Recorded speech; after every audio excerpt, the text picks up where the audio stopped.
always do， 没理由就要你做我女友，谁都没机会就要占据你的心，不会拒绝我。So where are you？Come to my party， 因为我知道你才就是人群里的焦点。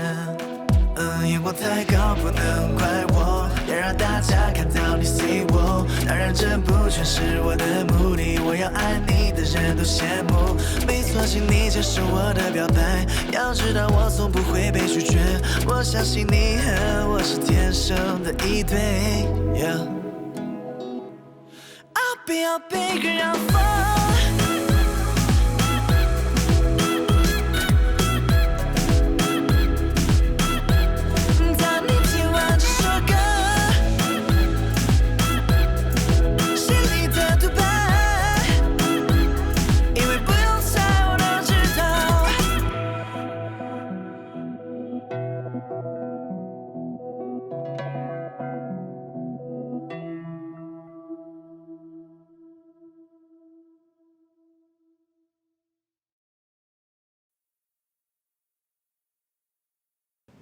时间过得是快啊！你说当时还是我给你弄进公司的是吧？当时我看你那韧劲儿，就跟别人不一样。我也算是阅人无数了，这公司上上下下几百号人，我看你就是不一样，能成大事。我说真的啊，咱们这郑伯旭啊，那可是超级大明星啊，小鲜肉，多少经纪人盯着呢，都想带。我全给拦门外了。陈总那儿我可没少使劲，你心里有数。刘总大恩大德，没齿难忘。以后真真做的有什么不对的，尽管打，尽管骂，随便说。打呀骂，又不是黑社会，这是我别说打了，骂我都舍不得，是吧？不过话又说回来，你这刚刚接手头上的一摊子事儿啊，又刚到这个公司里边，你也知道，这一行啊，一定要记住，谦虚谨慎，到时候还有很多要教你的。你像我呀，于总啊，哎，于总知道你升职的事吗？那我是不是要先去跟他打个招呼啊？哎呀，你看你又来那个愣劲儿了，愣劲儿啊！报喜的事儿我去。啊什么啊？这个该知道的知道，不该知道的你什么都不知道。敲敲小边鼓还是可以的。干活啊！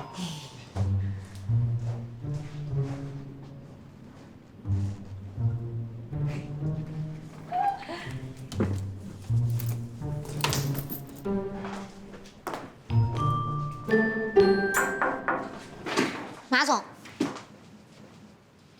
怎么样？新环境还适应吗？不适应，很快就会习惯的。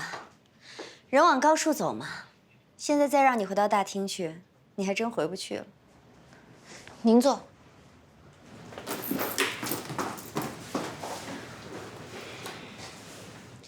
这次你让郑伯旭重新扭转人气，我跟陈总都觉得你是个人才。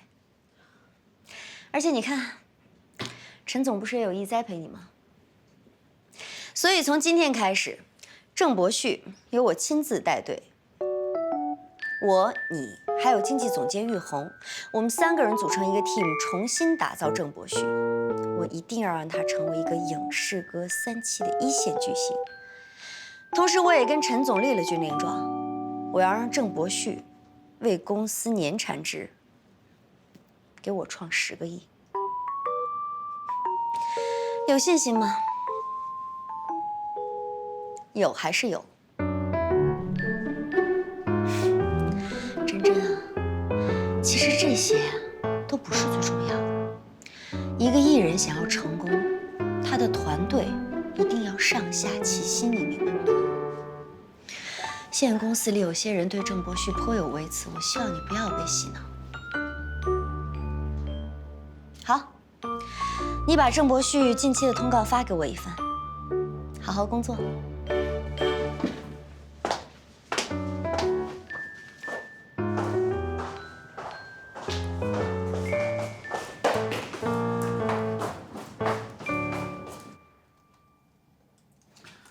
护士姐姐，你有看到我的助理吗？你说的是一直照顾你那个小女孩是吧？哎，你刚刚睡着的时候，她那个说公司有事儿了，然后今天就不过来了啊。啊，好了，换完了啊。姑爷，你什么时候做好？我快饿死了。别催了，现在是关键程序，再等等。那我进来帮你啊。别进来了，不要偷学我的秘方。真真的，别等了啊，换家馆子去吃吧。没错，还秘方呢。我一听古老头说这秘方俩字啊，我心里就直犯嘀咕。一会儿他说不定端上什么东西来，我看咱快逃吧。哎，我可吃过这秘方的亏。这个秘方只许说好，不许说坏，还要你一口气吃完。这古老头啊，忒霸道，强迫顾客吃他的黑暗料理。我呀，就要一碟花生米，齐了。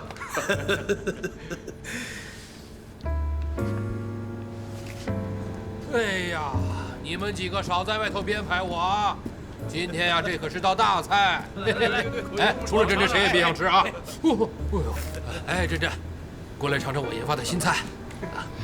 姑爷，你还玩过乐队呢？哎呀，以前的事不要看了。哎，吃。吃。是什么呀？哎呀，还没有起名字，你先尝尝。尝尝。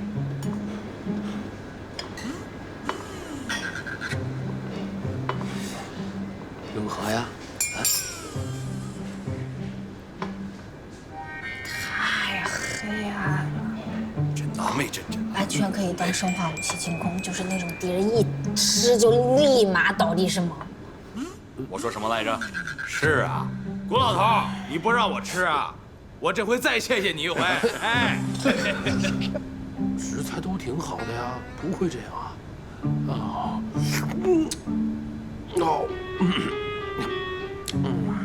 明天改良。别，你千万别改良了，我觉得这东西也就这样了，也没有进步的空间了。你回头还是赶紧把这菜补忘了吧哈。你都说不好吃了，你还吃？那虽然味道难吃点，但它营养总是还在的呀，不能浪费嘛。哎，我想好了，这道菜的名字就叫经纪人生涯。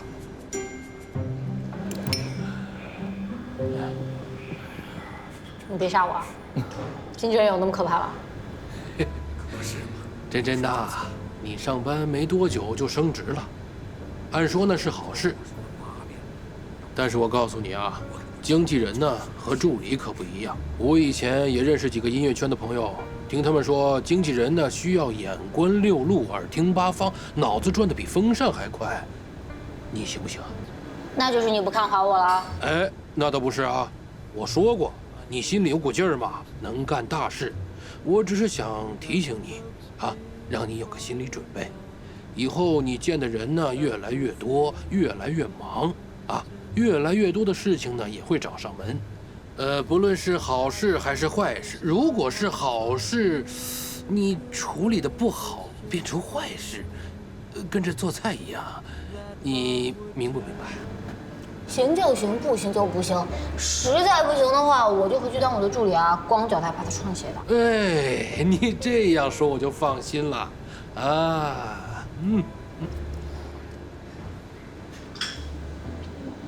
小田，是怎么回事？年轻的时候了，年轻嘛，就好奇啊，就什么都想试试，是吧？行吗？吃吧，别浪费啊。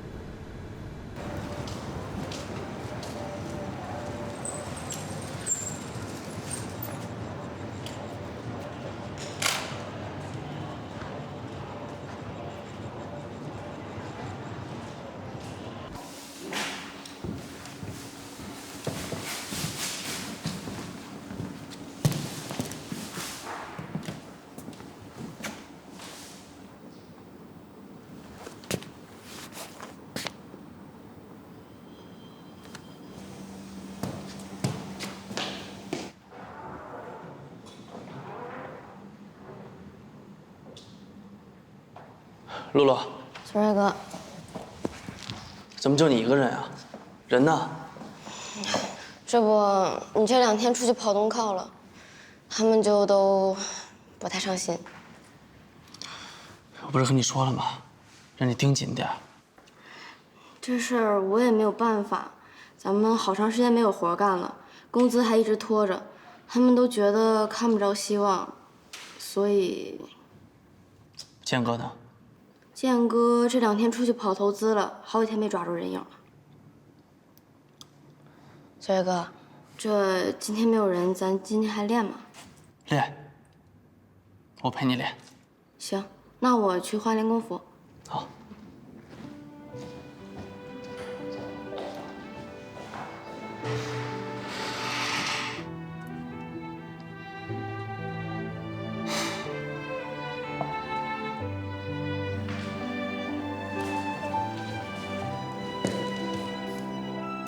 小袁，哎，子睿，你怎么来了？去哪儿了？我今天一上午都在跑，跑完了税务局要去办社保，现在马上年终了要报税，还要给他们办3险，又是一大笔开支，也不知道杨建怎么办。哎，你呢？你上海那个通告怎么样？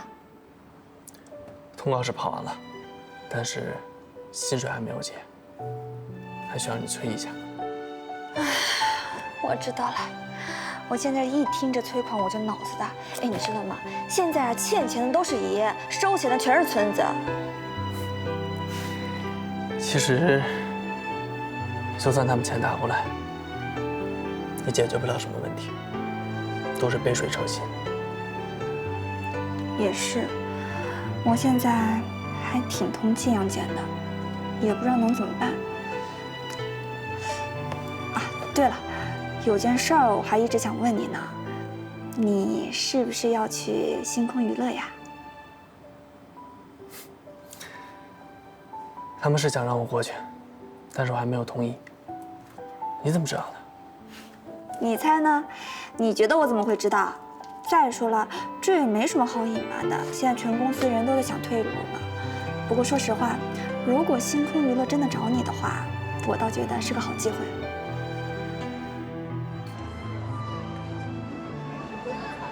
子睿，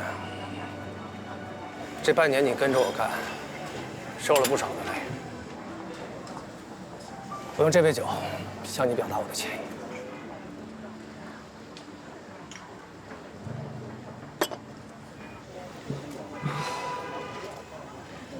其实我都想过，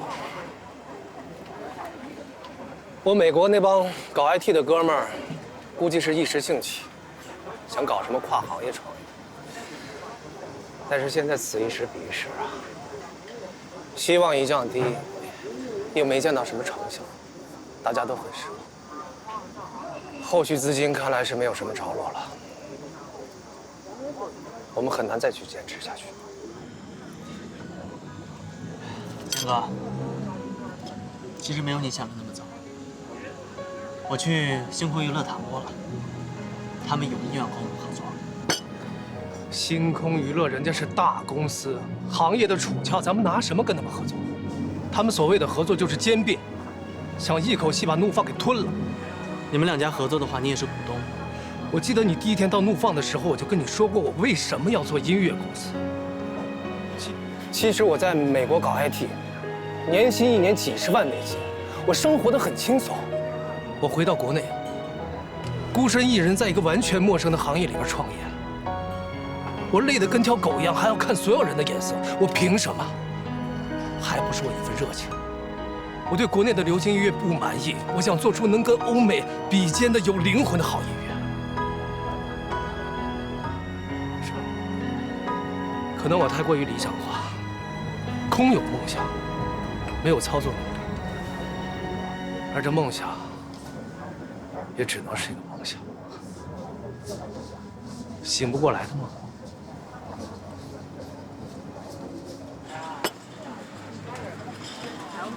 要是怒放被星空娱乐收购，在他们的架构和音乐理念下操作，那怒放跟现在其他的音乐公司还有什么不同？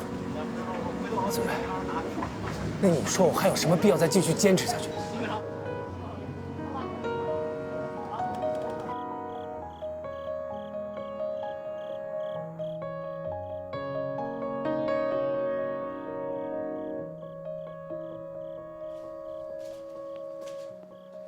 哟，干嘛呢？干嘛呢？这么多资料啊？不会吧，杨真真，你全扛回来了？不嫌沉啊？怎么不在公司里看完啊？因为我没有那么多时间啊，我得尽快把它们全部看一遍，要尽快熟悉其他公司的艺人情况、经济情况，还有各种商演，还有广告信息。经纪人要学的东西太多了。那你加油啊！但看你精力还挺好的嘛，干劲十足的。哎呀，我都已经快头昏眼花了。加油加油！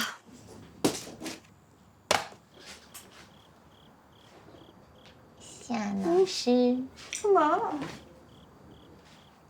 夏老师，你能帮我指导一下我的造型吗？哎呦，你从今以后要经常出去跟人谈项目，总不能像小助理那样随便啦。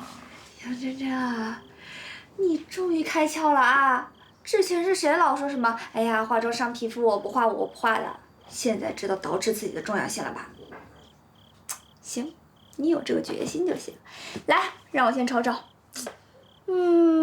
不错不错，底子挺好的，经我手改造改造，绝对能够亮瞎郑伯旭的双眼。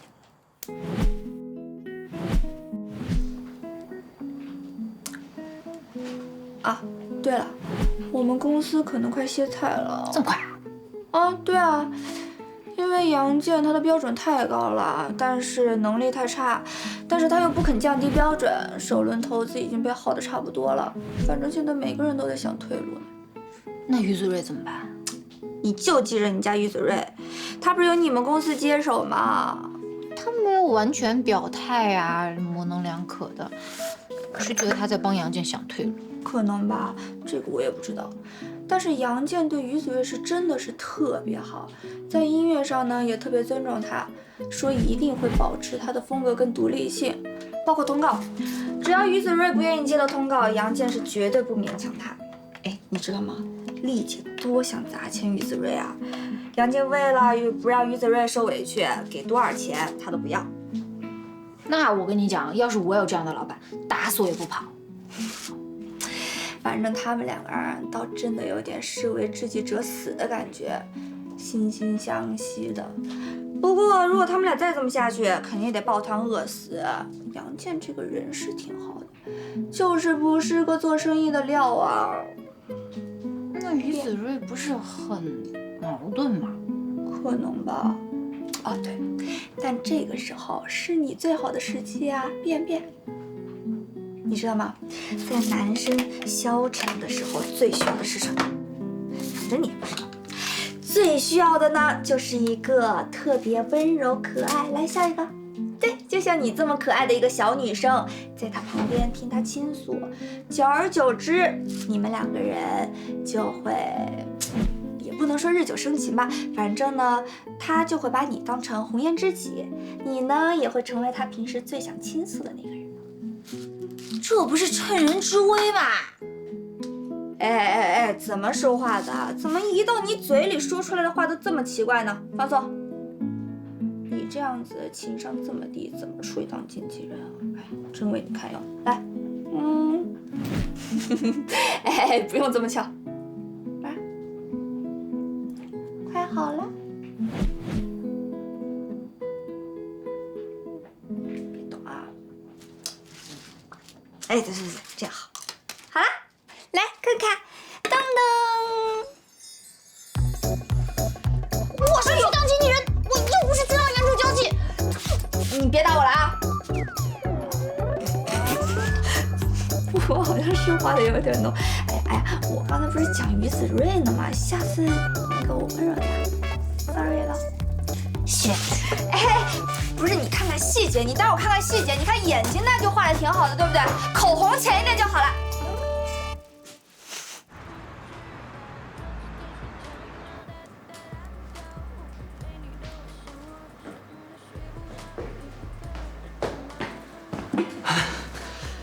好意思啊，又让你等我。没事儿，是我自己来早了。你喝什么？几点？今天给你庆功，还是喝摩卡？你怎么知道啊？你跟我聊天时说过。你好，一杯摩卡，一杯拿铁。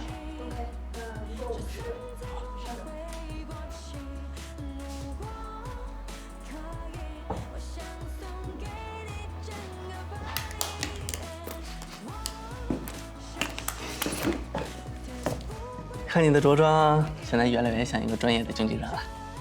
真的？你说合适吗？不会太古板？不会，特别的合适。但是呢，如果能够有一个小纱巾的话，可能会更好。的确，我以前太随意了，这方面还是需要多学习一下。能给大明星当经纪人真好。你现在发展这么好，真替你开心。 不过相比之下，好像我就比较惭愧了。惭愧什么？我可是放弃了我的梦想，当了逃兵过来的。那你一直坚持初心，我怎么跟你比得了？坚持了这么久，也没有成绩，不知道是不是对。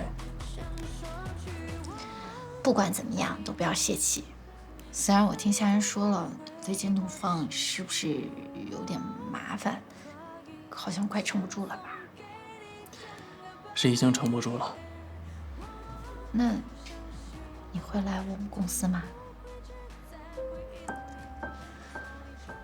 从各方面角度想，应该没有理由不去吧？你好，谢谢。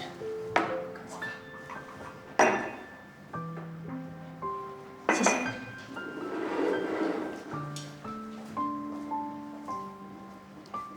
听你的意思，不是很愿意来。任何公司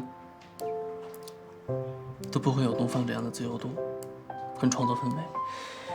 建哥呢也非常的信任我，非常的尊重我。我最满意的几首歌，全都是在东放写出来的。我理解，你追求的还是比较纯粹的音乐。所以说，有时候我也想。 是不是我的音乐理念真的有问题？越纯粹，就越难以生存。就像刘宇楠曾经跟我说过一句话：“和光同尘。”现在想一想，也不能说完全没有道理。但你还是应该坚持你自己想要做的东西。我觉得你只是欠缺一个机会而已。你要有一个机会的话，一定会大爆的。谢谢你啊。 每一次都是你给我自信，因为我是一个很有潜力的经纪人，所以要相信我的眼光。看来我们两个差距将是越来越大，越来越大。别闹啦！我既然放弃了自己的梦想，所以我希望你能连我的份一起努力。努力，加油！不破楼兰誓不还。 等我真正有达到目标的那一天，你会等我吗？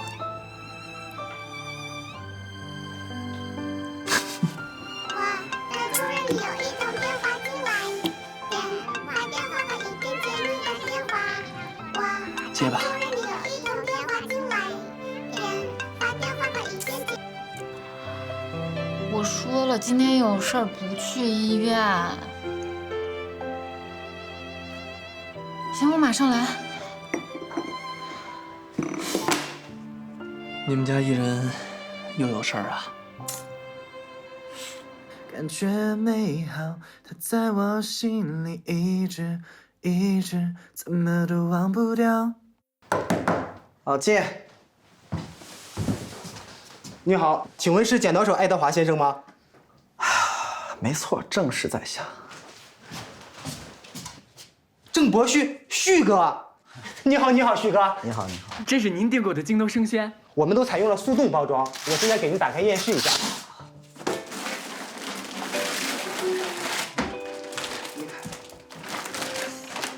哎呦，谢谢你啊，辛苦了。旭哥，您可以帮我签个名吗？我其实正常你要签名，我肯定给你，但我现在实在是……您看，我和我女朋友都是您的粉儿，屏保都是您，要不咱们合个影呗？我真的太感谢你们喜欢我啊！但是呢，就你看我现在在医院里面，然后病成这样了，拍照不大好，你就先去工作吧啊！下次有机会咱们再拍。好吧，我理解，谢谢许哥，谢谢许哥，慢点啊。好嘞，谢谢许哥，辛苦了。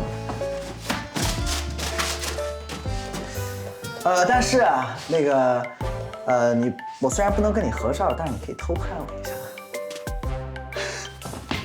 谢谢徐哥，没事，拍帅点，谢谢。谢谢徐哥，来慢点啊！哎，谢谢徐哥啊。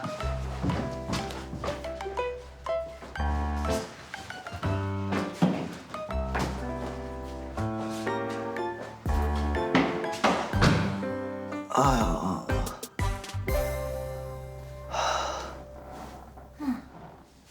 还不错。进。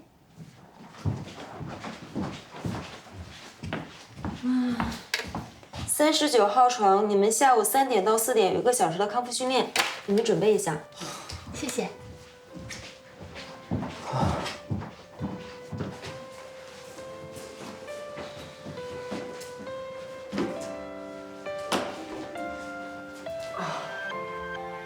登上飞机那一瞬间，止不住的眼泪，这一刻还是来了，心脏那么的痛，爱你不后悔，不想你变得憔悴，心一直挂念，不管多远我都想去哪里，好想要再回到遇见你的那天，手给我。可我却只能看着存留的记忆。重新再回到现实当中，你告诉过我们没结果，说的对，可我没法控制，宁可不要什么结果，因为有你才知道，原来这是爱，很幸福，懂吗？只有和你一起才会自由自在，享受生活，懂吗？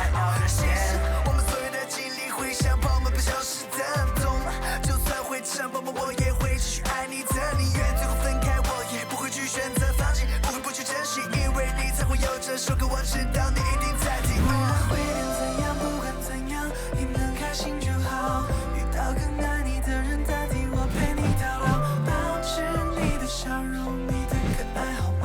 我唯一的请求。爱你不后悔，不想你变得憔悴，心一直挂念，不管多远我都想去哪里。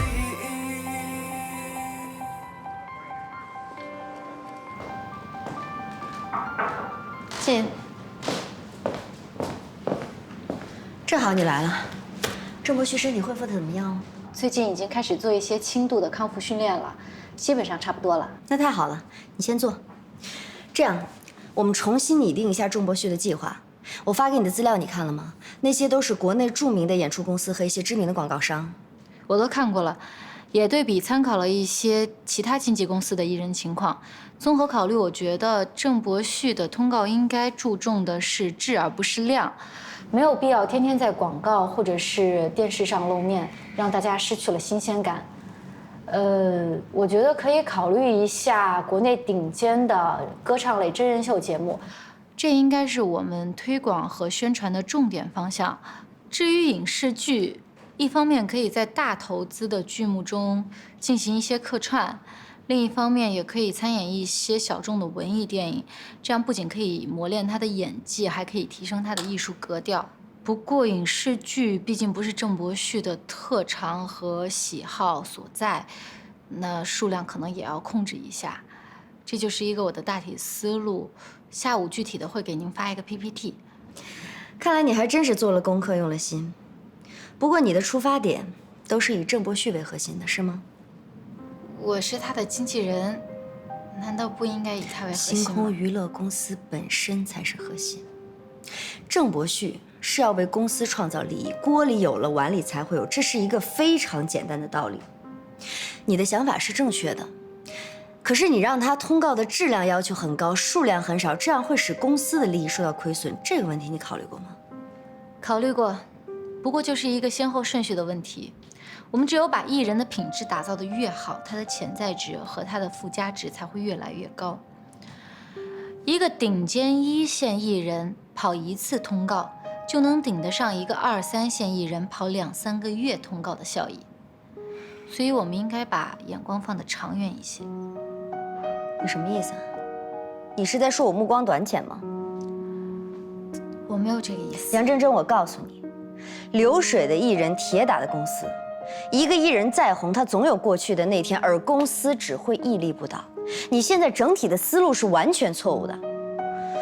PPT 你也不用发给我了，重新做一份，让郑伯旭最大限度的为公司创收。回去吧。马总，我觉得这不合适。合不合适不是你规定的，你只是艺人的经纪人，艺人的发展和路径要符合公司的整体需求。现在宏观的事情你做不了，你就把具体的事情给我做好，行吗？出去吧。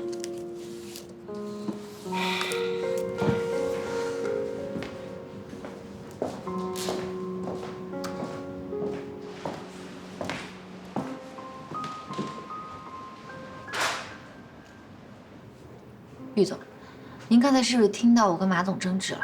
您觉得哪儿是不对的？你是对的，但马总也没错。我不明白。坐下说吧。你们俩只是立场不一样，不存在对错。你呢，以前是博旭的助理，工作的环境相对比较单纯，不用操太多的心。但是你现在不一样了，你是他的经纪人，你要为他的未来做规划，还要跟各个方面打交道。其实你刚来公司的时候，我就观察你，你确实很有想法。有想法是好事儿，但很多事情并不是你表面看的那么简单，所以你要先学会保护自己。我这么跟你说吧，以后每一天你做的最多的事情，就是跟人打交道。你的工作核心也就是处理人际关系，你会面对形形色色各种人，他们的想法、处理问题的方式都不一样，所以你不能用一成不变的方式来面对他们，但是你又不能得罪任何一个人，因为你不知道哪一个人在什么时候就会帮到你，你不能等到需要帮忙的时候再去找人家，那就晚了。我明白了。那您是说马总？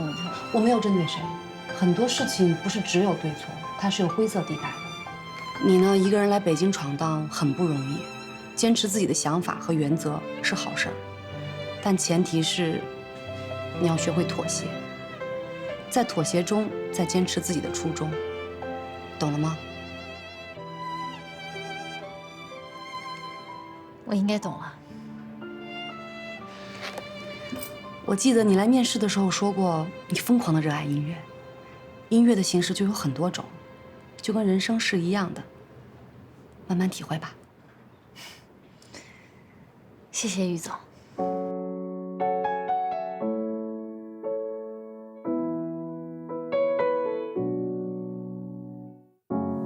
就像重游记忆尘封住的时光。不要说话，眼泪随时会落下。昨天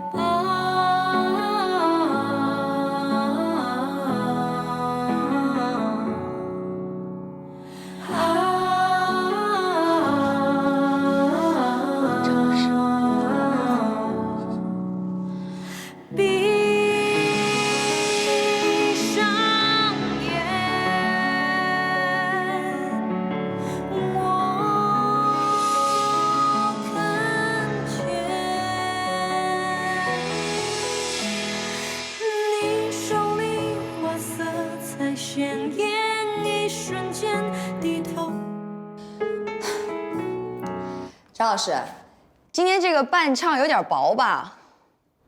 因为今天呢，我们只来了3个伴唱，所以其实是有一点薄。那怎么办啊？常老师，我能试试吗？你，会是补吗？试试看。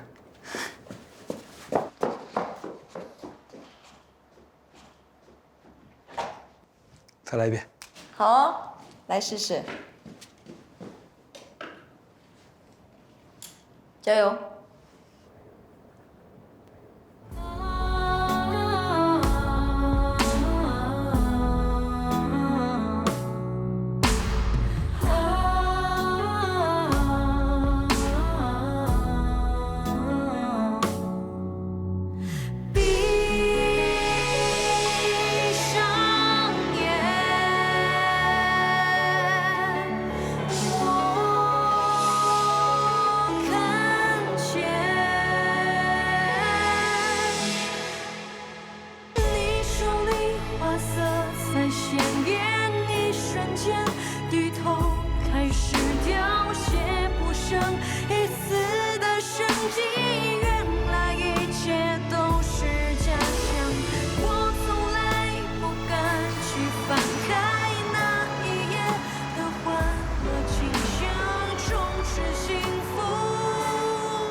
小袁，哎，子睿，你来的正好。上一周你去上海的那个通告的欠款已经到了，杨建让我把劳务给你结清一下啊。不用这么着急吧？每一次不都是月末吗？建哥说了，以后来一笔呢就打一笔，避免公司出什么变故，扯不清楚。其实公司能撑成这样，已经挺不容易了。我觉得杨建也做了挺多的，这马上公司也要交下半年的房租了，也是一大笔账。唉，我就只能干着急，也没办法呀。建哥呢？不知道。忙吧。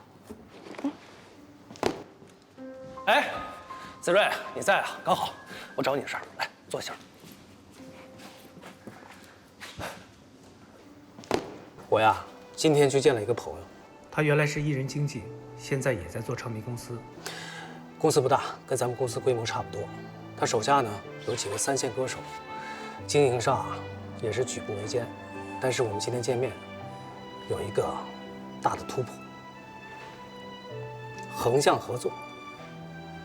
哎，找几家音乐理念上相差不多的小公司，各自回去整合好自己的资源。然后搞一家联合唱片公司，你觉得怎么样？我觉得这个想法很可行。在如今的这种市场环境下，小公司只有抱团取暖，才能抵御寒冬。你说呢？能行吗？哎呀，我也是在盘算啊，但这毕竟是一条出路嘛。哎，子睿，你也帮我想想，你看，他们公司有行业背景。我这个朋友他有一个舅舅，90年代就带着各种有名的歌手全国各地的走穴演出，很有经验。到时候他也会过来帮我们一起做这家公司。而我们公司呢，有人才，有歌曲储备，有引进的韩国偶像培养的完整的管理制度，更重要的还有你呀，一个完全有可能跻身1线的创作型歌手。子睿，你就是我的底气。哥，我觉得事情没有这么简单。如果只靠一个有丰富走穴经验的人来经营音乐公司，他会把重心都放在2、3线城市的演出上，这样我们会离主流市场越来越远。况且，娱乐行业不比其他的，将几个经营失败的人放在一起，不会取得抱团取暖的作用，只会让这艘船沉得更快。你说的对。对不起啊，哥，我又泼你冷水了。哪有？兼听则明嘛。对了，有件事忘了跟你说了，你那几首歌曲的小样被一家广州的公司听了，特别满意，他们想买，但是没经过你的同意，我也没敢答应。所以啊，我想问问你，关于麦格的事情，你是怎么想的？哥，那我就直说了。你知道这几首歌对我有多重要？如果将它们卖给小公司的话，就是石沉大海，不会做出任何的成绩。况且，他们能够给的钱也仅仅只能够让怒放公司再维持2、3个月而已，解决不了任何的问题。但是哥，我是真的很看好这些歌。我相信，如果经过包装的话，他们是可以取得更好的成绩的。所以对不起。没事，你说的也对。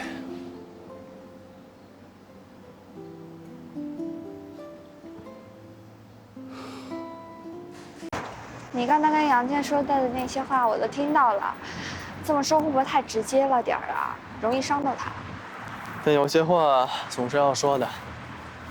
不过也是，我听杨健这么说吧，也觉得不靠谱。怒放的经营不成功，其他几家小公司也是一样的。所谓抱团取暖，只怕是几家失败的公司挤在一块儿，怕不能相互依靠，只能彼此拖累，这样传承的更快。没错，你也看明白了。所以说呢，不管是怒放还是一个歌手，想要出人头地，还是要跟大公司合作。你是说星空娱乐吧？那家公司确实是唱片界的航母，而且珍珍在哪，他肯定能帮上你。哎呀，其实我也没想到珍珍现在啊能这么厉害。对啊，多好啊！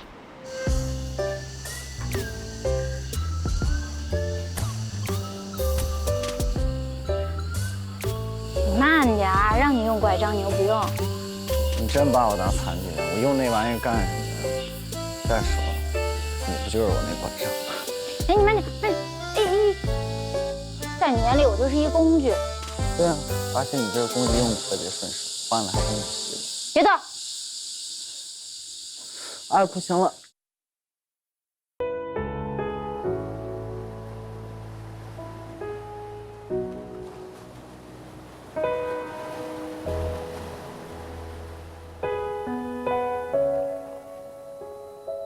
对我说谎，为何隐藏都不重要。如果你回来，今后的我如何面对没有你的世界？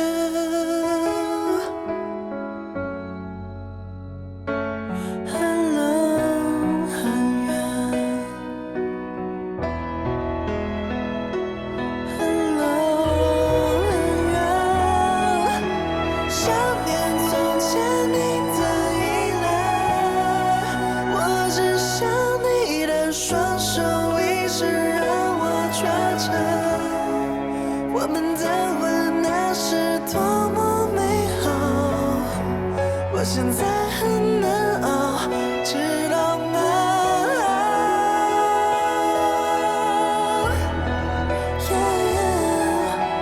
想念从前你的依赖，可现在能做的只能为你祈祷着，我只想